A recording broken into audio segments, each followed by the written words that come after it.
Дома после чемпионского боя в США украинец из Симферополя Александр Усик защитил свой пояс, одержав победу над американцем Майклом Хантером. О том, как чемпиона мира по версии WBO в тяжелом весе встретили в Киевском аэропорту, расскажет Елизавета Цареградская. Аэропорт Борисполь, Киев. Чемпиона мира по версии WBO в тяжелом весе встречают друзья, поклонники и журналисты. Семья Александра Усика также приехала в аэропорт, но перед объективами камер не появилась. Боксер предлагает журналистам быстро задать несколько вопросов. Объясняет, 13-часовой перелет его утомил.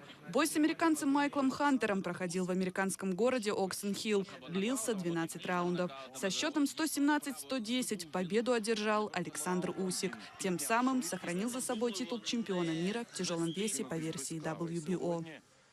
Одностійно, і те, що ми дуже хотіли почути, and they still.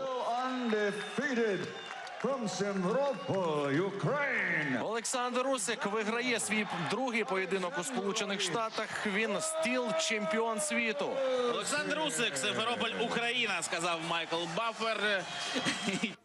И только вернувшись в Украину, крымчанин Александр Усик признается, бой был непростым. Сложный поединок был. Но все, слава богу. Ну, я, конечно, если честно, я в 12-м раунде чуть-чуть был ошарашен.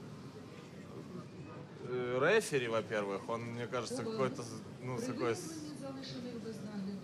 Может, у него какой-то личняк с ним, но он так...